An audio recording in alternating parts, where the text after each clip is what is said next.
حضرت ام کلثوم سے مروی ہے کہ جناب نبی کریم صلی اللہ علیہ وسلم سے میں نے یہ سنا، حضور فرما رہے تھے لیس الکذاب الذی یصلح بین الناس فینمی خیرا، کہ وہ جھوٹا نہیں ہوگا، جھوٹا نہیں کہلایا جائے گا کہ جو لوگوں میں صلح کروائے اور اپنی طرف سے کوئی ایسی بات شامل کر دے جس سے اس کا جو منشا ہے وہ خیر ہو، یعنی دونوں کے درمیان صلح کروانا اس کا مقصود ہو، دو جھگڑا کرنے والوں میں. تو یعنی مراد اس سے یہ ہے کہ کوئی اپنی طرف سے کوئی خیر کی بات شامل کر دے تو وہ جھوٹا نہیں کہلائے گا. اور ایک اور حدیث ہے کہ ان رسول اللہ صلی اللہ علیہ وسلم بلغہ ان بنی عمرو بن عوف کان بینہم شر، آپ صلی اللہ علیہ وسلم کو یہ خبر پہنچی کہ بنی عمرو بن العوف ان کے درمیان کوئی آپس میں کوئی جھگڑا ہو گیا.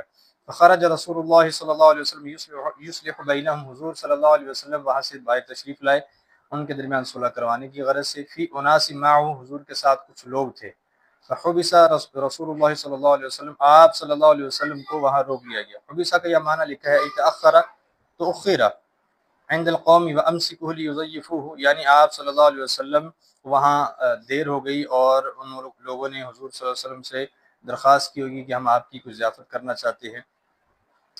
تو آپ صلی اللہ علیہ وسلم وہاں رکے. وحانت الصلاۃ، تو نماز کا وقت آن پہنچا. فجاء بلال الی ابی بکر رضی اللہ عنہ فقال، تو بلال رضی اللہ عنہ ابو بکر کے پاس آئے رضی اللہ عنہ کے پاس اور کہا یا ابا بکر ان رسول اللہ صلی اللہ علیہ وسلم قد حبس وحانت الصلاۃ، آپ صلی اللہ علیہ وسلم کو وہاں رکنا پڑا اور نماز کا وقت آن پہنچا. فہل لک ان تؤم الناس، کیا آپ لوگوں کو نماز پڑھا دیں گے، امامت کرا دیں گے؟ قال نعم ان شئت، فرمایا بالکل اگر تو کہے تو.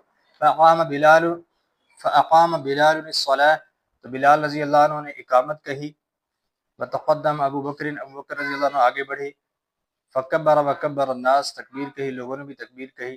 وجاء رسول اللہ صلی اللہ علیہ وسلم یمشی فی الصفوف، آپ صلی اللہ علیہ وسلم تشریف لائے صفوں کے درمیان، آپ چل رہے تھے. حتی قام فی الصف، یہاں تک کہ ایک صف میں کھڑے ہو گئے. فاخذ الناس فی التصفیق، لوگوں نے کیا ہے تالیاں بجانا شروع کر دی. اس وقت کیونکہ نماز کے حکام تو آہستہ آہستہ نازل ہوئے تو لوگوں نے گویا اشارہ دیا ابو بکر صدیق کو کہ آپ صلی اللہ علیہ وسلم تشریف لا چکے ہیں. وَأَكَانَ ابو بکر رضی اللہ عنہ لا يلتفت فی صلاته، تو نماز پڑھ رہے تھے انہوں نے ادھر متوجہ نہ ہوئے. فلما اکثر الناس التصفیق، جب لوگوں نے زیادہ وہ تالیاں بجانا شروع کر دی. التفت، تو وہ مڑے دیکھا. فاذا رسول اللہ صلی اللہ علیہ وسلم، تو حضور صلی اللہ علیہ وسلم تشریف فرما دے کھڑے تھے. فاشار الیہ رسول اللہ صلی اللہ علیہ وسلم، حضور نے اشارہ فرمایا کہ نماز جاری رکھو. فرفع ابو بکر رضی اللہ عنہ یدہ فحمد اللہ، تو ابو بکر رضی اللہ عنہ جو ہے انہوں نے اپنا ہاتھ کھڑا کیا اور اللہ کی حمد کی. ورجع القہ